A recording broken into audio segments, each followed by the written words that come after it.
Okey, kita lihat lagi dokumen seterusnya, voucher pembayaran. Okey, senang je voucher pembayaran ni.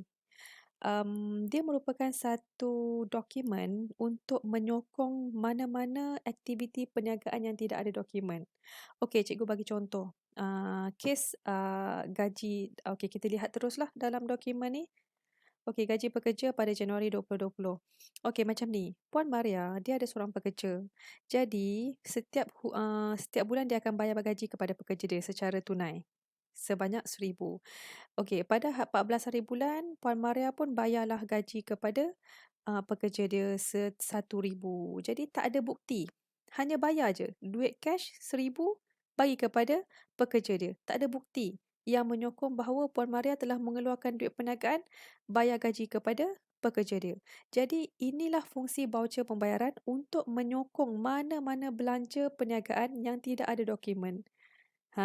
Jadi siapa yang sediakan?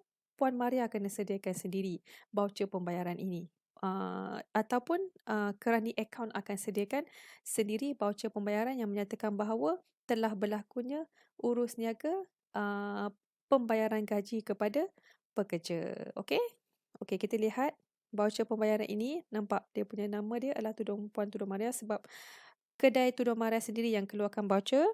Kemudian kenapa voucher ni dikeluarkan? Sebab bayar gaji sebanyak RM1,000. Contoh lain yang kita boleh gunakan voucher pembayaran ni adalah sewa.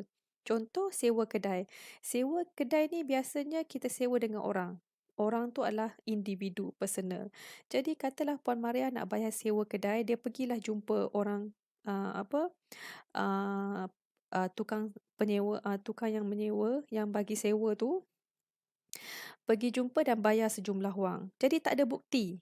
Dan kebiasaannya, jaranglah orang yang menerima, yang kita bayar duit sewa tu, dia keluarkan resit. Tak ada. Memang jaranglah ada. Jadi, bila Puan Maria telah melakukan pembayaran tersebut, Puan Maria akan balik ke kedai, buat sendiri voucher menyatakan bahawa pada hari ini telah berlakunya pembayaran sewa kepada orang tertentu. Okey? So, itu adalah fungsi voucher pembayaran. Okey, jom kita rekod voucher pembayaran. Okey, sekarang kita akan rekod dalam buku catatan pertama. Masih lagi buku tunai sebab duit keluar. Tadi kita dapat voucher pembayaran, bayar gaji menggunakan cash. Maksudnya duit keluar. Dalam buku tunai, duit keluar, kita akan rekod di sebelah kredit. Pada Januari 14, gaji. Gaji sepatutnya kita bayar hujung bulan. Tapi ni contoh sajalah cikgu bagi. Januari 14. Okay. Dan tunai RM1,000, kolom tunai. Ya. Cikgu rasa awak dah mahir kot dalam merekod buku tunai ni. Sebelah kredit, duit keluar. Sebelah debit, duit masuk. Bagi tunai dan bank. Okey, kita post ke ledger pun saya rasa awak dah mahir. Kita akan post berlawanan dengan kalau kita rekod sebelah debit, kita post sebelah kredit. Kalau kita rekod sebelah kredit, post sebelah debit. Ini untuk buku tunai sahaja. So, macam biasa, butiran dalam buku tunai akan jadi tajuk dalam ledger, akaun gaji, sebelah debit, Januari 14, tunai. Kenapa tunai? Sebab kita ambil dari kolom tunai dan juga nilai dia RM 1,000. Okey? Saya rasa sehingga video ini, saya rasa awak dah mula mahir dah dalam merekod daripada buku catatan pertama dan bila post ke ledger. Okey, itu sahaja. Okey, seterusnya cikgu nak jelaskan dokumen-dokumen yang kita akan masuk lagi dalam buku tunai. Cikgu tak tunjukkan secara detail. Yang ni awak boleh rujuk dalam buku teks bab 3. Dokumen-dokumen yang kita, selain daripada yang cikgu tunjuk video tu, video sebelum ni, antara dokumen lain adalah slip daftar tunai. Slip daftar tunai ni, kalau pernah pergi Jasco, pergi Tesco ataupun pergi mana-mana kedai runcit yang ada mesin, guna mesin daftar tunai tu, yang dekat cashier tu. Okey, bila lepas awak pembayaran akan keluar kertas panjang. Itu bukan resit tau. Salah istilah tu. Kita panggil sebagai slip daftar tunai. Nanti kalau awak pergi tukarlah istilah tu. Kata, "Mak ni bukannya resit tau, ni adalah slip daftar tunai. Cikgu yang ajar. Memang dalam buku pun kalau tak percaya." Contohlah kan. So slip daftar tunai ni sekiranya Puan Maria pergi ke Tesco beli barang-barang kedai, so dia akan simpan slip daftar tunai ni sebagai dokumen masuk dalam buku tunai. Rekod dalam buku tunai. Kemudian slip bank. Slip bank ni dia dikenali sebagai slip deposit check, duit masuk. Kalau dulu, zaman-zaman dululah, sekarang cikgu rasa dah tak ada kot borang masuk wang ni. Slip bank ni kita masukkan duit dalam perniagaan kita. Kalau pergi bank, cikgu tak pastilah. Cikgu tak jumpa kot. Kalau ada, bertuah lah. Awak pergi ke bank, awak akan nampak biasanya dekat kaunter pertanyaan ataupun dekat guard dalam bank tu, dia ada borang. Awak tengoklah, borang biru tu biasanya wang masuk. Borang keluar tu biasanya warna merah. Tengoklah. Kalau awak rajin, awak pergi tengok. Belajar benda-benda macam ni. Dia ada kaitan dengan sekeliling awak, terutama sekali dari segi keuangan. Okey, slip bank ni duit masuk. Kita masuk, Puan Maria pergi ke bank, dia akan isi borang slip deposit check. Masukkan duit dalam akaun dia. Akaun perniagaan, bukan akaun dia, akaun perniagaan. Kemudian dokumen lain adalah slip pindahan wang. Slip pindahan wang ni adalah kita keluarkan duit daripada akaun. Biasanya slip pindahan wang ni digunakan untuk transfer duit.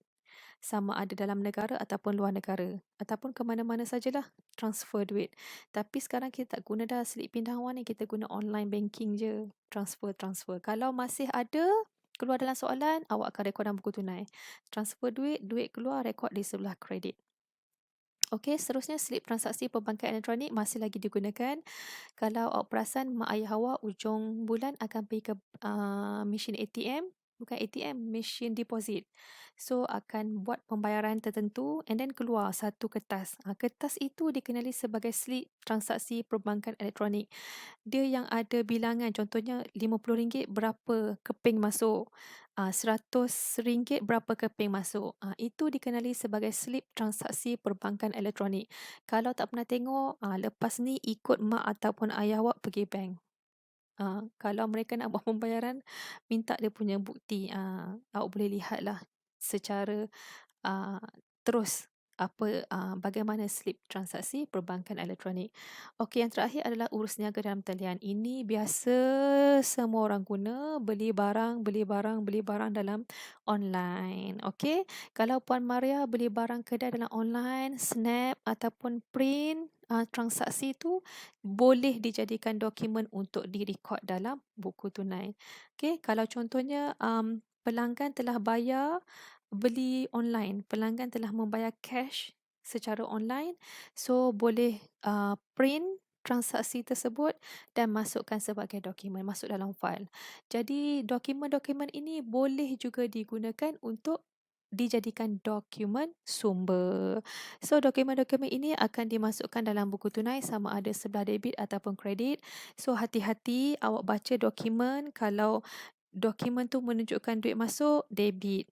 Kalau dokumen ini menunjukkan duit keluar, awak rekod dalam buku tunai sebelah kredit. Okey? Dan bila awak post ke ledger, saya ulang, sekiranya awak masuk dalam buku tunai sebelah debit, awak post sebelah kredit. Dan sekiranya kalau awak rekod dalam buku tunai sebelah kredit, awak post sebelah debit. Okey? Langkah cara kaedah ini memudahkan awak supaya awak tak salah rekod debit ataupun kredit. Okey, itu saja berkaitan dengan dokumen.